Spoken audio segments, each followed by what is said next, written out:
just checking to see how fine the reproduction is on these duplicate negatives. We made a number of duplicate negatives of 1103 just to make sure we had something in case we had an accident somewhere and lost the original.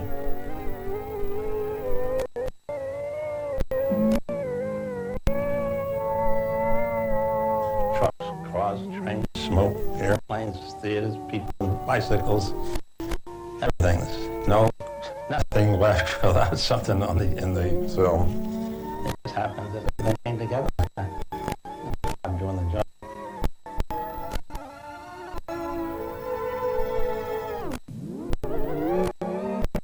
Winston Links photographs of the Norfolk and Western Railroad, taken in the late 50s, at night and in action, portray the last days of steam locomotion in America.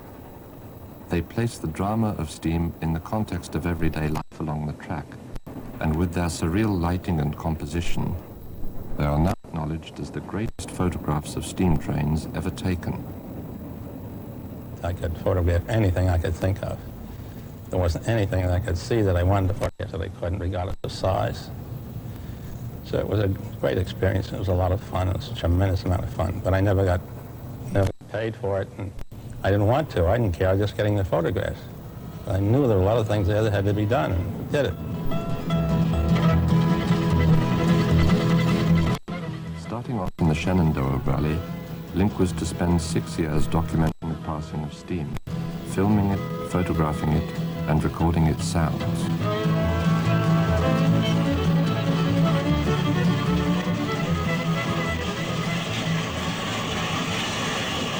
So where are we now, Winston? We're coming to Thaxton.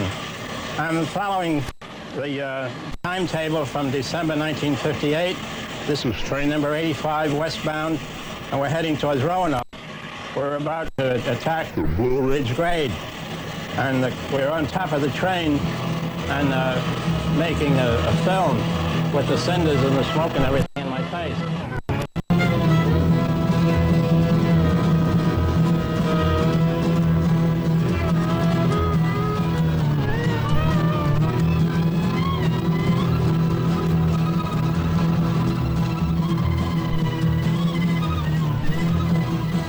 The purpose of the whole project was to preserve a beautiful era of America, to show the people and the way the railroad and the people interacted with the railroad, and to show the last of the steam locomotives in a dramatic situation. You couldn't control the sunlight in the daytime. You couldn't get what you wanted, but at night you could, and that's why we did it at night. It was tough, but it worked out very well.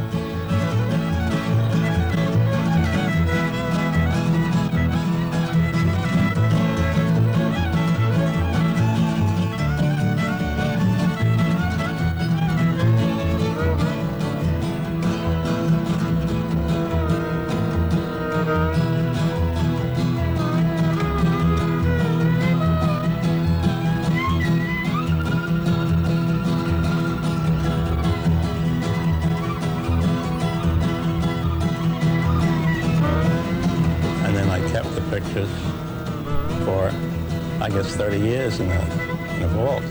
Kept the negatives in the vault. Didn't use very many in the vault. But I got busy making sound recordings.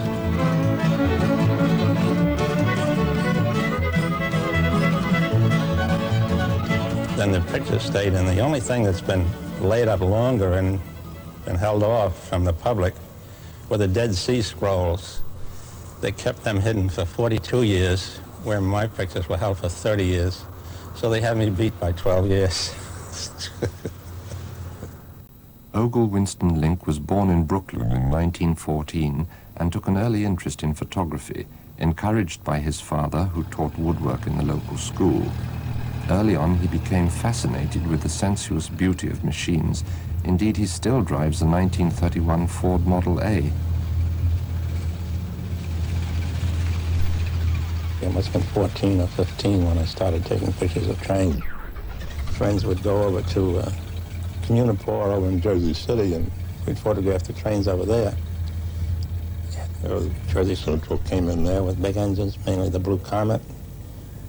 And Reading Railroad came in, the B&O came in with big, beautiful President-type engines. They were gold trim and olive green. Boy, they were gorgeous.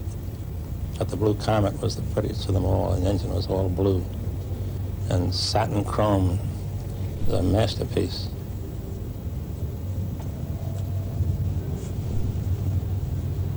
What is it about steam engines that you find so romantic?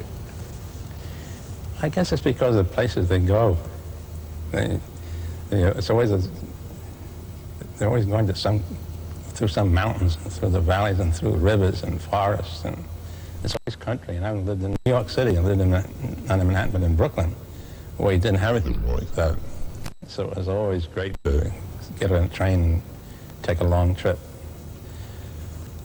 I suppose that's part of it, and it's the sounds that it makes, the smells that it has, and it has a bell in it. It has air pumps, and it has valves that are releasing shots of steam every now and then. And it has a turbo which has a whine to it.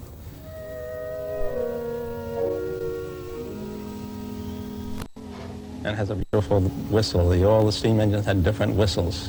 All had the different characteristics and different sounds. And they had smells from hot grease and oil, and the smell of coal smoke. The soft coal has a nice smell to it, as long as you don't get it blasted in the face. It's only a little far away from it, it's okay. But it's things like that, and the sound of the wheels, the sound of the drivers. You can tell exactly what's happening to the engine and how fast it's going. If the rods are loose, it makes different sounds. So it has all characteristics. The diesel engine is great, it's very efficient, and nothing like them, but they'll never replace a steam engine.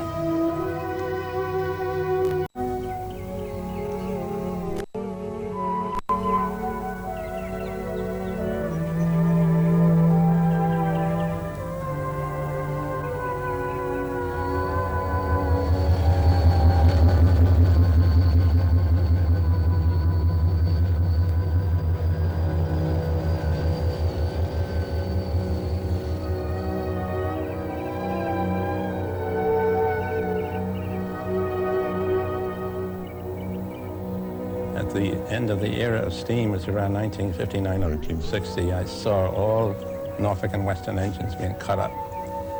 And I appealed to them to save two of each, and it fell on deaf ears. I went to the big stockholders and tried to get them to spend the money and fix up a roundhouse for these engines. They wouldn't do it. Every railroad in the United States was cutting up their engine and sending them to Japan to make automobiles. So I figured there has to be one, and I happened to be traveling up in Montreal one day with the board of directors of Texaco, and I saw one of these engines out in the yard, and I fell in love with it. Link bought his own steam engine in 1960, a Canadian Pacific D4G 10-wheeler built in 1911, and he spent the last 30 years restoring it. Now arriving at Rome Locomotive Works in upstate New York, work will begin shortly on the final phase of its restoration. Next time it moves, there's going to be smoke coming out of it, and exhaust, and a whistle, and bell going. It's going to be alive.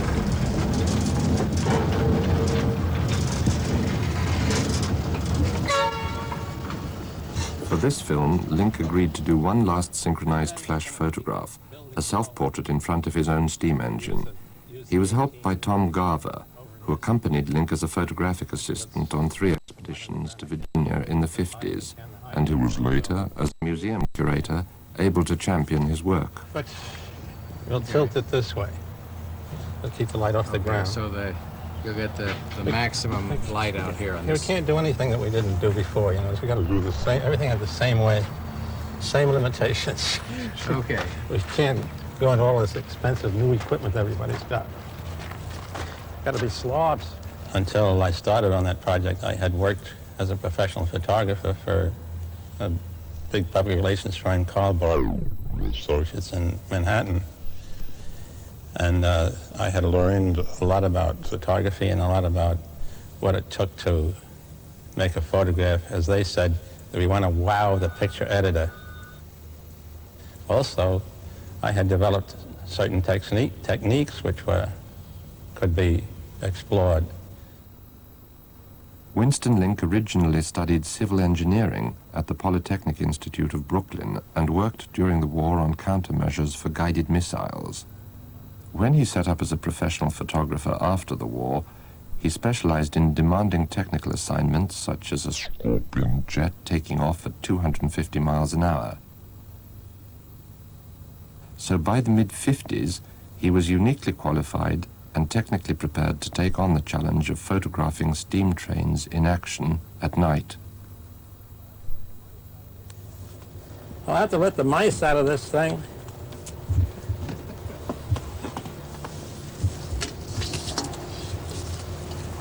You want a hand, Winston? No, it's all right. Pour this back nice.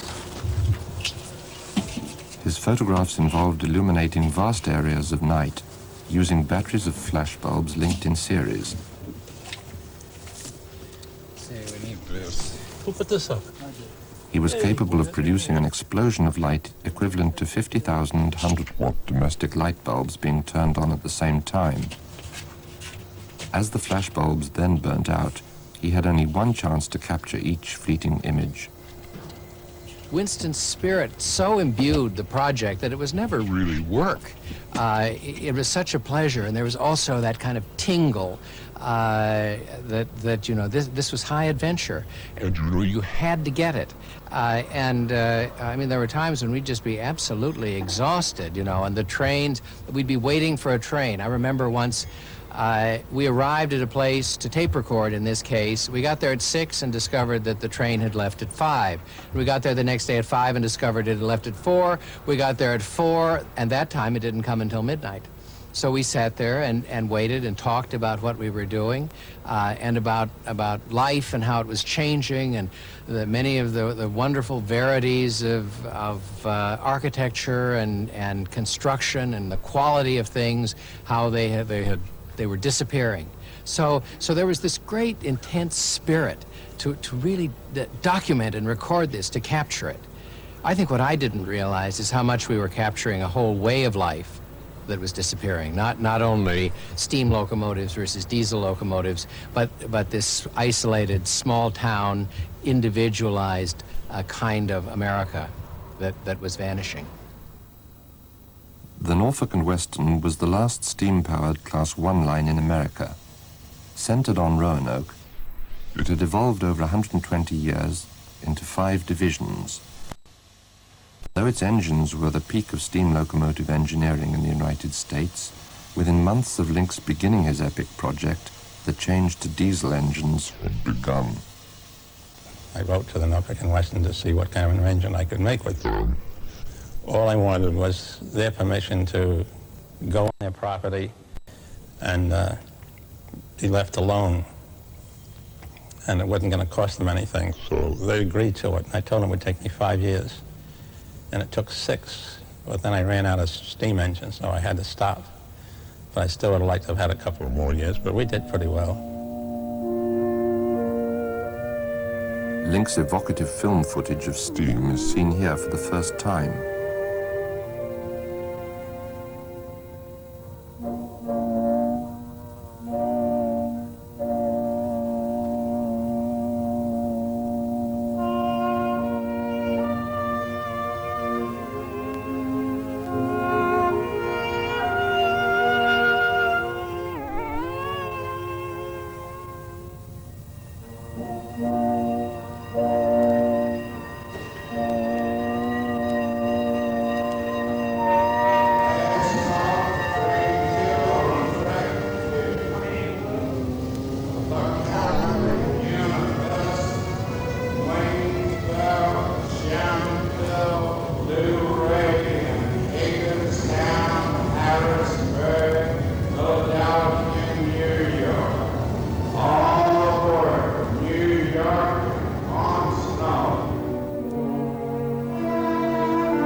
steam locomotive was very labor intensive.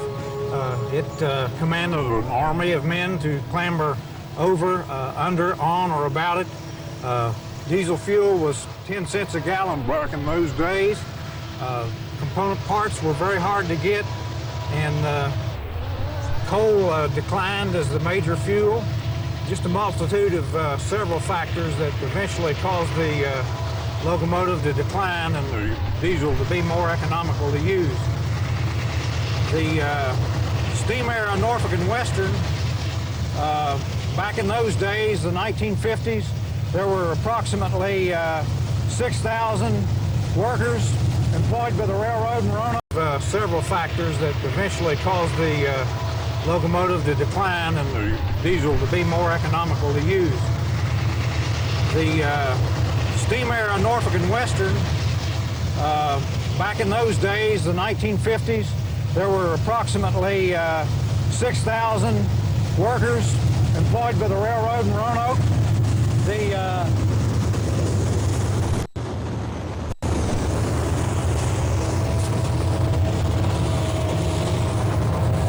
Back in the 1950s, Roanoke had approximately 6,000 N&W employees.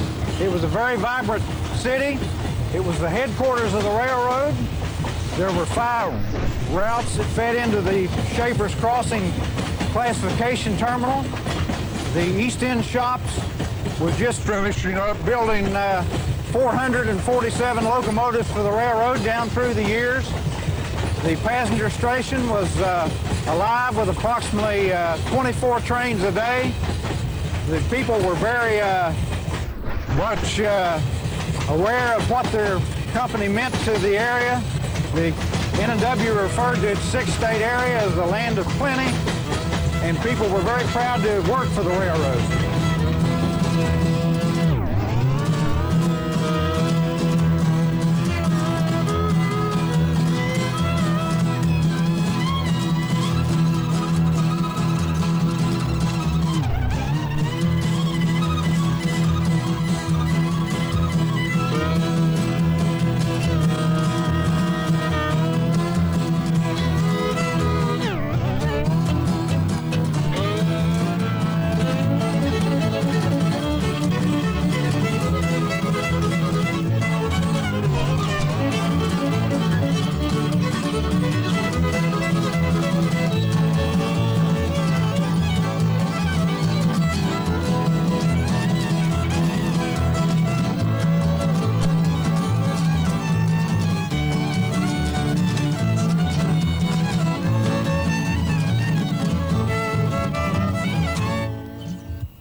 Link travelled the entire network on both sides of the train, looking for interesting locations and artifacts which he could use in his attempt to capture the essence of small-town America and the life of the people along the track.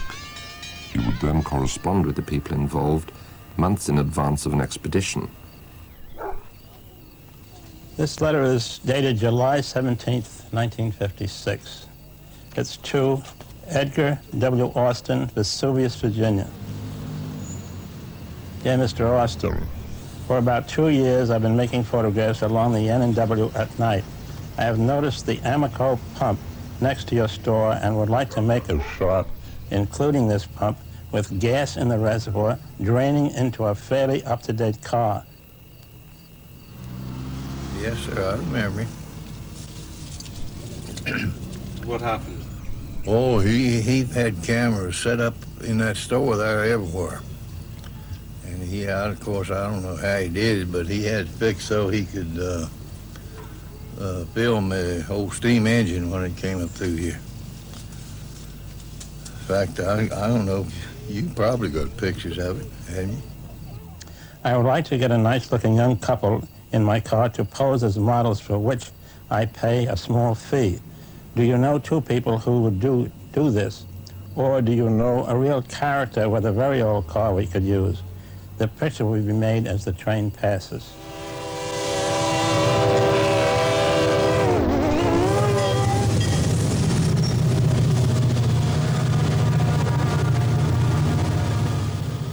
Many thanks for any cooperation you give us. I am not being paid by anyone to shoot these pictures. I'm doing it to have a record of America's last steam-powered railroad before the N&W goes to diesel. Very true, yours, Winston Links.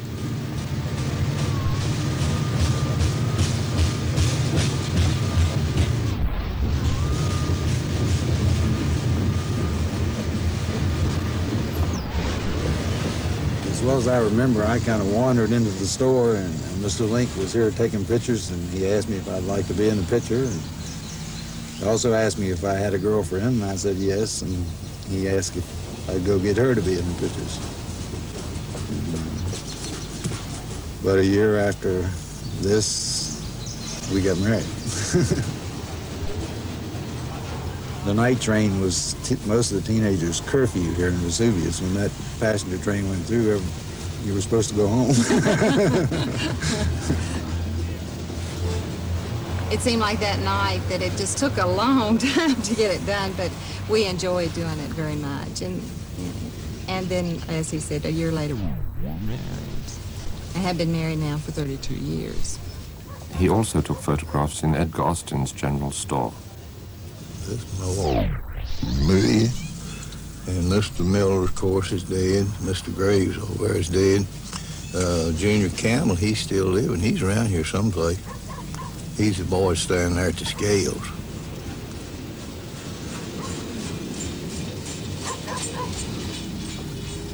I don't know what in the world made my hair turn different color from what that is.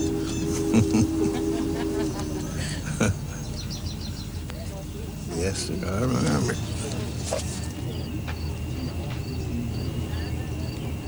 Across the tracks from the gravity feed pump is the new general store, which is also the post office. I bought the store back in 1946, married Irene in 1949, and we've lived here all our life, enjoyed every minute of it. We used to put a mail on the train, number 2 at night at 8 o'clock at night, be in New York City next morning at 8 o'clock. That was a good mail service back in those days. 225 people lives here in the area now. We have a lot of people live in the rural area. And, they commute back and forth to town for their jobs in factories and so forth, construction work. Yeah, what's up with that?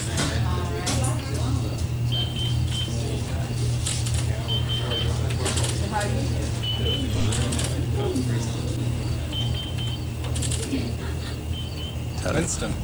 Yeah, so How do you feel about being back here? how do I feel about being back here? I haven't been back here long enough to find out. Or we'll just keep you for a week or two. Well, I sure would like to stay. I've often thought of this place and how secluded it is and private and how beautiful. I've always loved it. I almost cried when steam engines quit. That really broke my heart when I saw those steam engines, the last one go by. I mean, that was, you know, serious thing. We lost our country, whatever you might call it. Our country business then. It turned into something more modern. We wanted to keep everything back countrified as we could.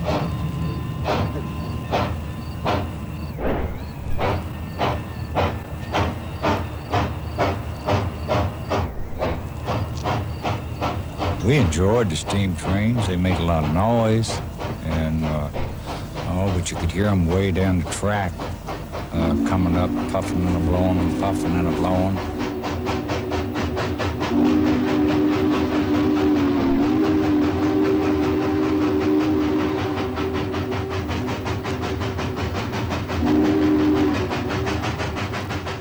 I lived far enough away the cinders did not bother me. But the other ladies that lived closer to the tracks would always holler, run out and get their white clothes in because the cinders made them black. You'd walk out, your head would be full of cinders.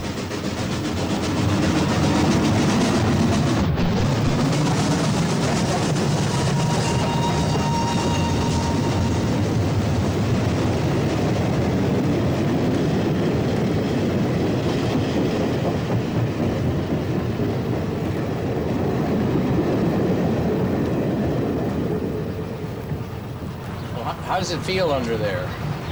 Just like the old days? Pretty much. Good.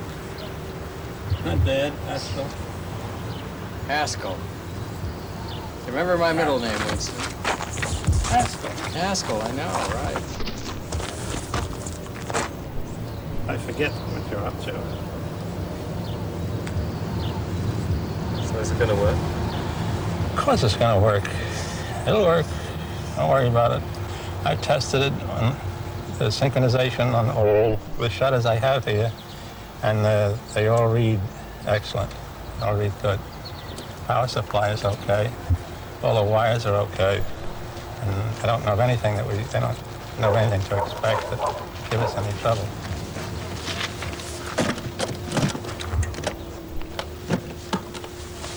The bulbs are old. Some of the bulbs are 30 years old. We can't get replacements on them. And once they're shot, that's the end of them. We have enough to squeeze by here, and that's about it. That would be the end of it. We'll save a couple for freaks for museum pieces, but outside of that, there won't be any left. We're using them all.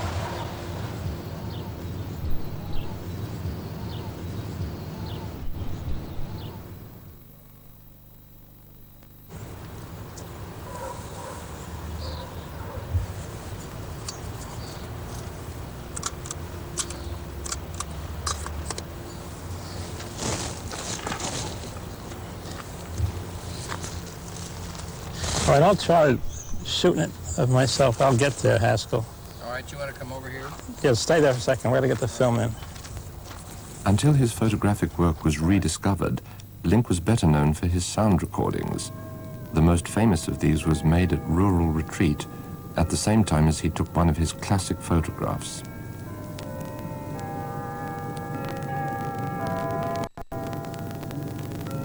December 27th, 1957.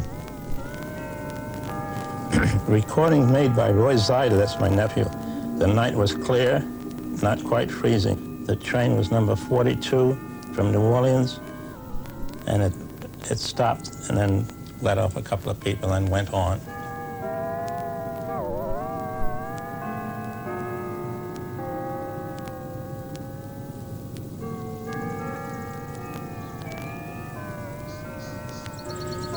We came into a rural retreat one afternoon and heard chimes being played on the church bells.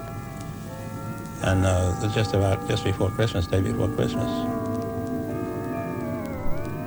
I found out where the chimes were coming from, so we found out who she was. And we went to see her, and we told her that we would like to have her start playing the chimes at 25 minutes before a train arrived, and to continue playing until we came down and told her to stop, but not to stop playing under any condition.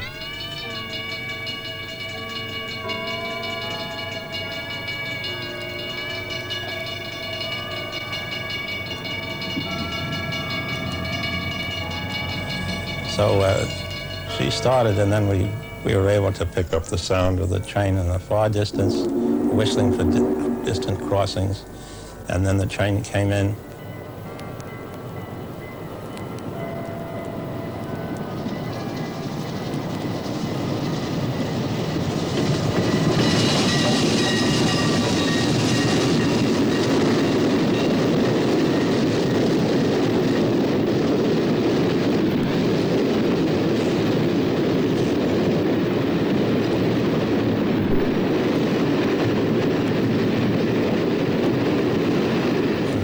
Stopped, the chimes came back on because she kept playing.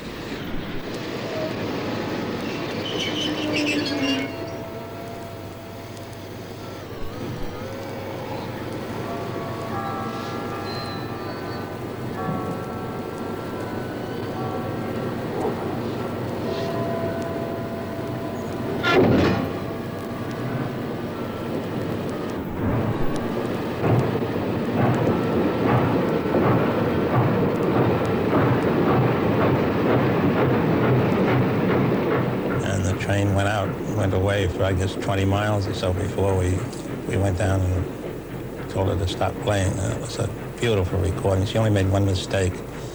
She hit one wrong, but that was all right. That makes it legitimate. It was good. She's a great lady.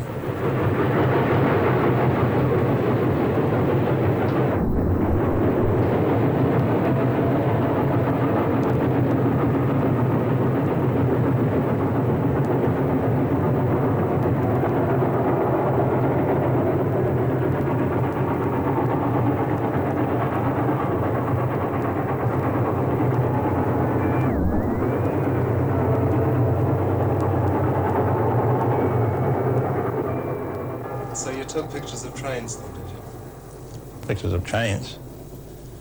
It took pictures of trains in action at night and tried to work people into it, so you get the connection between the railroad and the people that worked there and lived around the tracks, and then the cities and towns that the trains went through.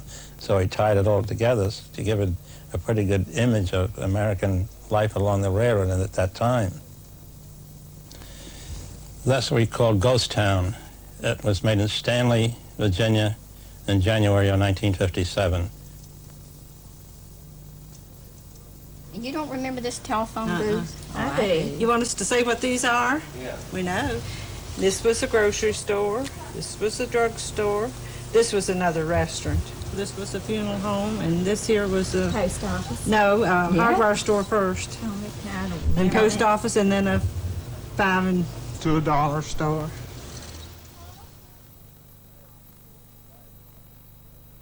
Town was dead. It just was quiet. After 7 o'clock, nothing happened, so we set this up. We call it Ghost Town. We weren't allowed on over in town but an hour or so after dark because, you know, it's just so many people. But before I was married, now I'm saying. And Daddy took us back home. Of course, we lived just across the track. Just a place to have a good time. Yeah. And now we have nothing, you know, to make anyone stay.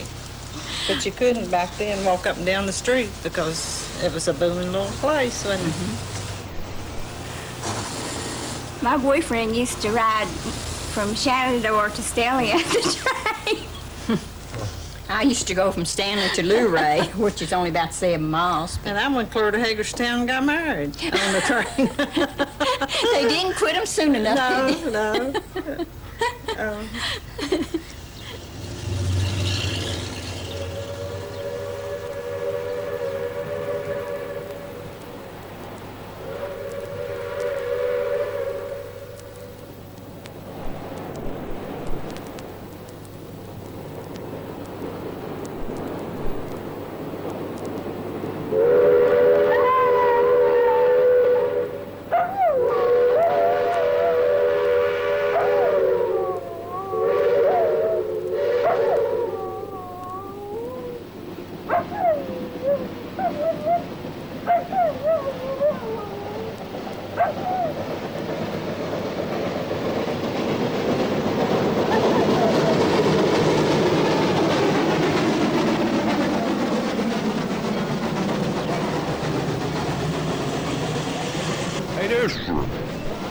How you day?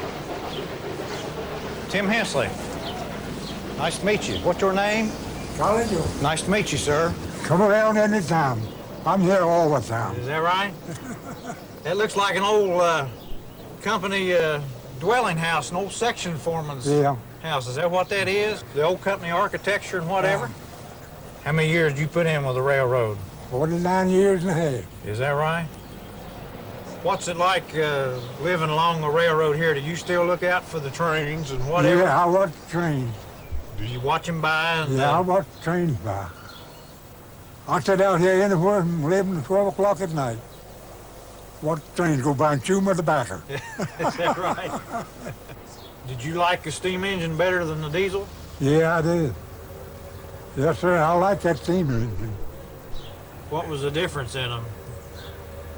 Did you think the diesel was a good engine, or? Yeah, it's a good engine. But that oil, I don't like that oil stuff.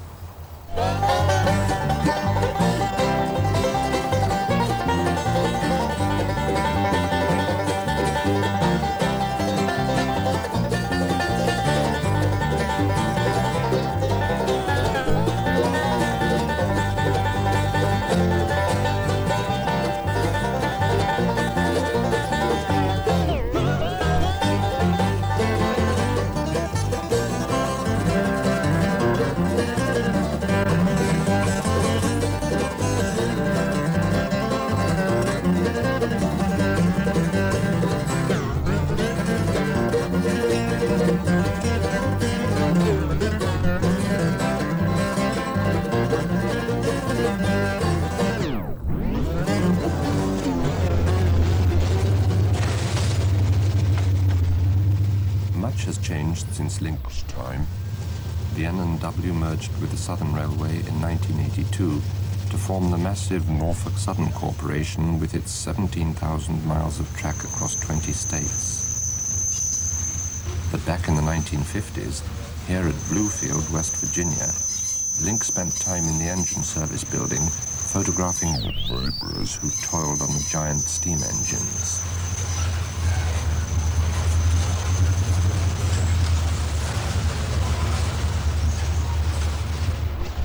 This is a picture of Mr. Hayden, whose job was to grease locomotives when they came in from a run. Run would be maybe 100 miles, but not much more than 100. And they ran these locomotives through the lube bay, ran them through, I think, in just 25 or 30 minutes and gave them a complete grease job. That picture was made in Bluefield, West Virginia.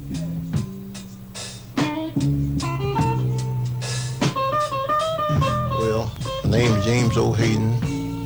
I worked on the N.W. Railroad for 42 years. I missed 2 days out of 42 years. One day when my mother died and one day when my dad died. Now, anytime a black man was hired on the railroad at this particular time, whatever you were hired at, that's what you retired or died at. There was no promotions or anything like that. It's just more or less the way they had it set up, which I don't hold against the railroad. Finally, things broke loose and started promoting fellows and whatnot.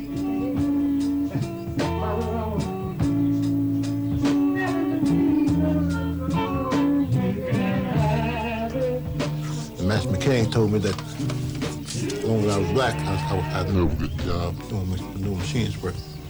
So they had the discrimination suit here, and I turned my case in with the discrimination suit, and which I won the case, and I also got the job. And right now, I mean, birds, rabbits, chickens, doves, pigeons, and raise them, sell them, whatnot. I took up about that when I was retired from the railroad.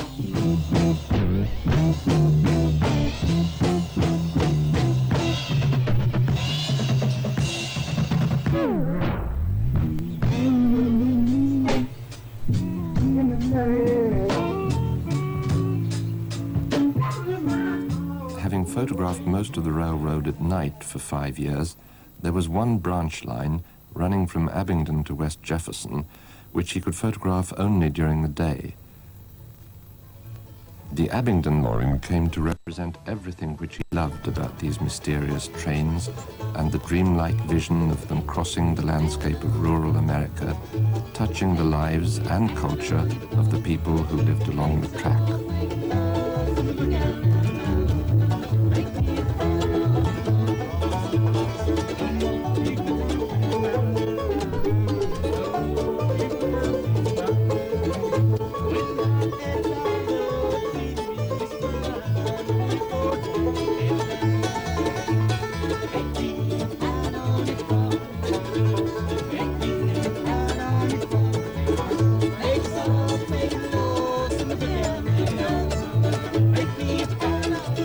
This was a rugged, tough mountain railroad.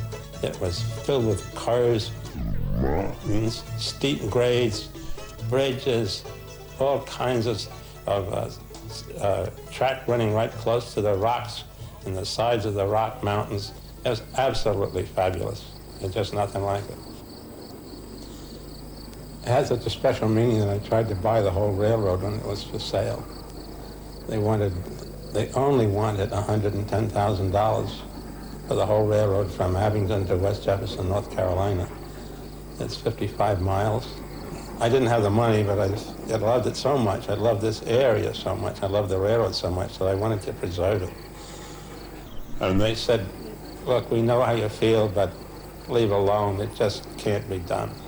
No matter how much you love it, no matter how much you want it, you can't do it. Because they did not want it anymore. It was costing them so much to run. It was just too tough a thing to operate.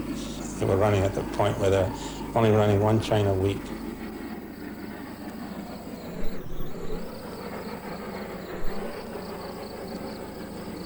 So that's how much I love the place, and especially Green Cove. It's especially peaceful spots. The most beautiful spots are in Virginia, or any place I've ever known.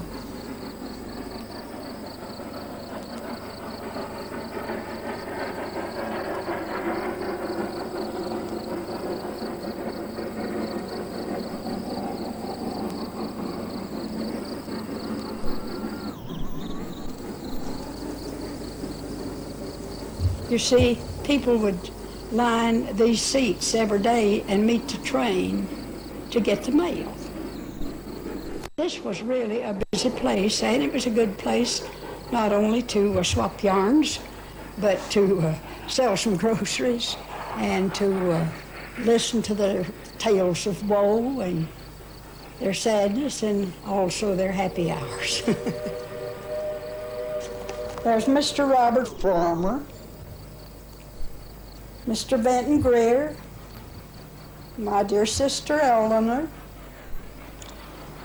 and there, of course, there's the Scales where Winston was married, and Conchita.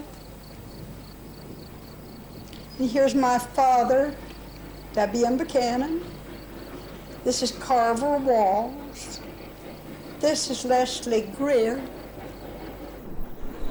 This is Fay Luther and Brenda Luther. And I think this is Bolina Greer.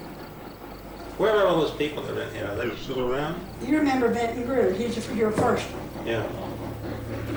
He had such a tragic death. Oh, well, we better not talk about that. But the people out here don't die. They live here forever. They're in the photograph, you never die. I like to, but oh boy, do I know they'll go. We're all going. Not me, not you. We were going.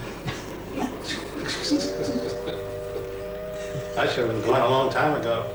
In 1984, Link returned with Conchita Mendoza to this railroad depot at Green Cove, where they were married. We got married behind that counter over there.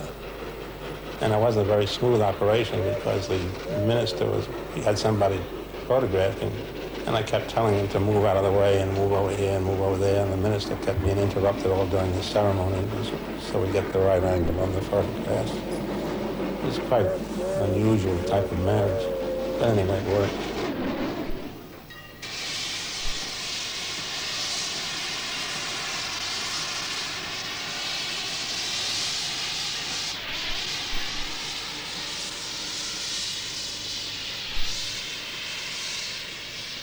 I thought it was a sad time when the old steam engine era passed. They removed the tracks, which was a sad day in our lives because we'd lived it and been a part of it.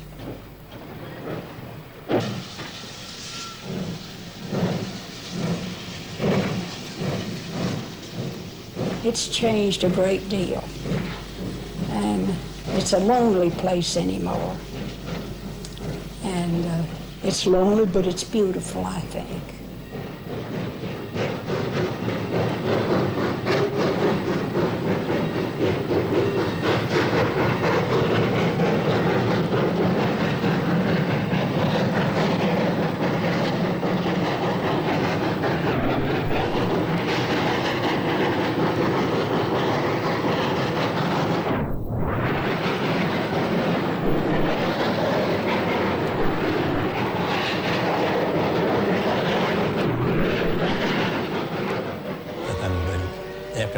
So there was just nothing left.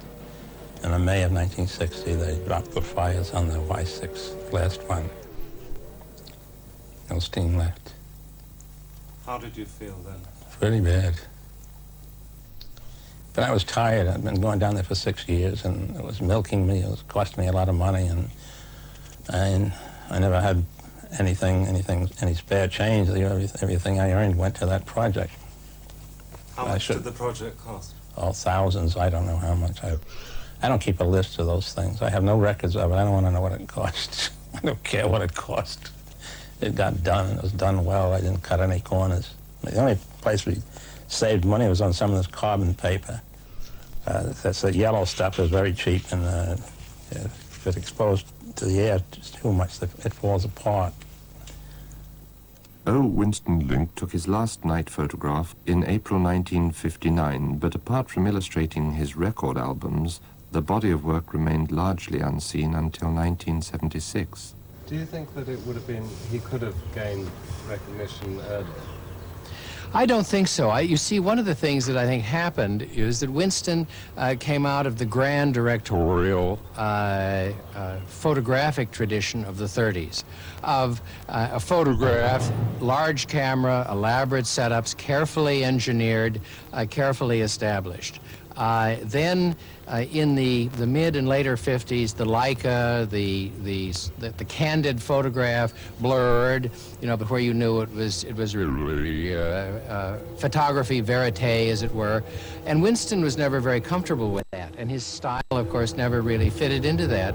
But then I think it took a while for again the pendulum to swing back and for people to appreciate this and suddenly to begin looking at something that was a remarkable artifact of the past and also absolutely a work of art in its own right.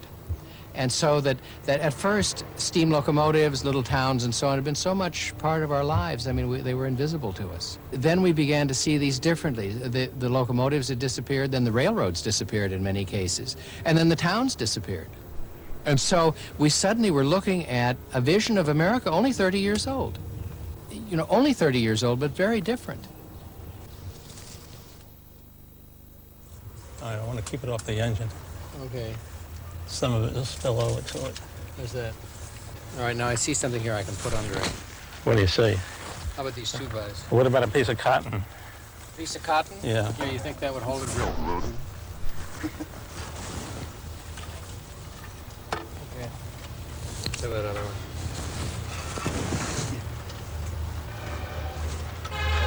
Okay.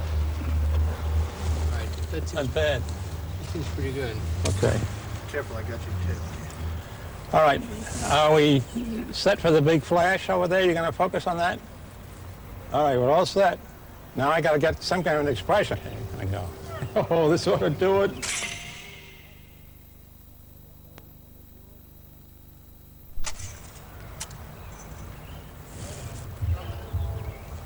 Will that go? Yes. Yes. Yes, you don't see it because it's too light. But everything sounded okay to me. Did you shoot? What? Did you shoot? Yes. What do you mean, did I shoot? Yeah, I shot the picture. You shot the picture? Oh, no. I didn't pull the slide. Son of a bitch, it was almost bugs wasted. Jesus Christ. Well, that's how it goes sometimes, so. Shit. I guess I do live according to my own rules. I don't break the law, but I do what I like to do. I'm willing to take chances. I'll gamble on some things I believe in, like this project and buying a locomotive and a railroad car and trying to restore it. Not worrying about where it's going to go or what's going to happen. It's just have faith in myself and in the future that we can get it running. Living by my own rules, I guess I do.